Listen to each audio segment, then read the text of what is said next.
Punctuation marks.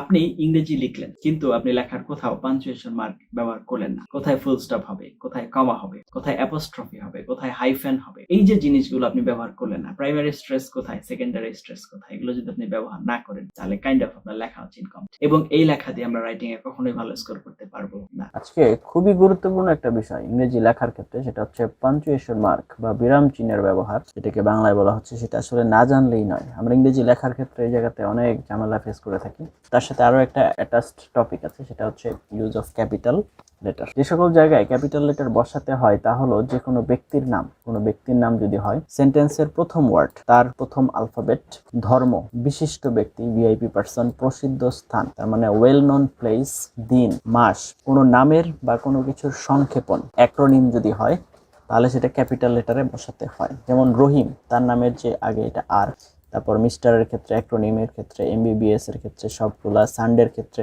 S, ফেব্রুয়ারির ক্ষেত্রে, ঢাকার ক্ষেত্রে, বাংলাদেশের ক্ষেত্রে এবং হ্যামলেটের